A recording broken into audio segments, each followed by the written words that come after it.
அனைவருக்கும் வணக்கம். என் பேரு டாக்டர் ஜீவிதா பாலகுரு. நான் ஒரு இயன்முறை மருத்துவர், பிசியோதெரபிஸ்ட். இப்போ நம்ம என்ன பார்த்துட்டு இருக்கோம் அப்படின்னு பார்த்தீங்கன்னா, ஸ்ட்ரெஸ் இன்கான்டினன்ஸ், அதாவது அழுத்தத்தினால நம்மளோட யூரினரி பிளாடர், அதாவது சிறுநீரக பை அழுத்தத்தினால உங்களுக்கு வந்து ட்ரிப் ஆக ஆரம்பிச்சிடும். அது ஏன் வருது அப்படின்னா, உங்களோட பெல்விக் ஃப்ளோர் மசில் வந்து வீக் ஆகிறதுனால தான் இந்த ப்ராப்ளம் வருது. நிறைய பேருக்கு வந்து இந்த யூரினரி இன்கான்டினன்ஸ் ப்ராப்ளம் இருக்கு. இதுக்கு வந்து ஃபர்ஸ்ட் நம்ம வந்து கீகல்ஸ் எக்ஸசைஸ்னு சொல்ற ஒரு பிகினர்ஸ் எக்ஸசைஸ் நான் உங்களுக்கு இன்னைக்கு டீச் பண்றேன். பிளஸ் அவசரமா வருது அப்படின்ற போது ஜஸ்ட் எப்படி கண்ட்ரோல் பண்ணிக்கலாம். இந்த மாதிரி நீங்க இப்ப யாராவது ஒரு பாத்ரூம்ல இருக்காங்க, டாய்லெட்ல உங்களால கண்ட்ரோல் பண்ண முடியல அப்படின்னா நீங்க இந்த மாதிரி உங்களோட காலை வந்து கிராஸ் பண்ணிட்டு நீங்க நிக்கலாம்.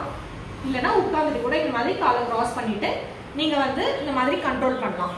ஓகேங்களா? இது வந்து நாக் டெக்னிக்னு சொல்லுவாங்க.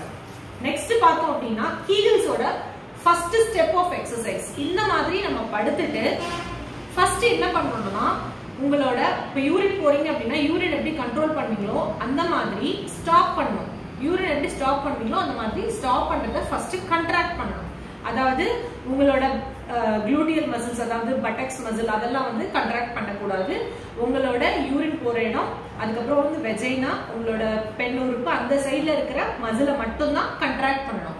ஃபர்ஸ்ட் வந்து கண்ட்ராக்ட் பண்ணிட்டு ஹோல்ட் பண்ணணும். இந்த கண்ட்ராக்ட் பண்ணதை அப்படியே ஒரு 2 செகண்ட்ஸ் ஹோல்ட் பண்ணணும். ஹோல்ட் பண்ணிட்டு ரெஸ்ட், மெதுவா அப்படியே நீங்க ரெஸ்ட், அதுக்கப்புறம் ரிலாக்ஸ் பண்ணணும். இந்த மாதிரி 10 டைம்ஸ் 3 சிட்டிங்ஸ் ஒரு நாளைக்கு நீங்க பண்ணுங்க. இது வந்து பிகினர்ஸ்க்கான எக்ஸசைஸ். இதோட நெக்ஸ்ட் லெவல்லாம் நம்ம நெக்ஸ்ட் ஸ்டெப்ல பார்க்கலாம். இந்த பிரச்சனை இருக்கிறவங்க கண்டிப்பா நீங்க என்ன ஃபாலோ பண்ணுங்க. நெக்ஸ்ட் லெவலுக்கு நம்ம போயிட்டே இருக்கலாம். Thank you so much.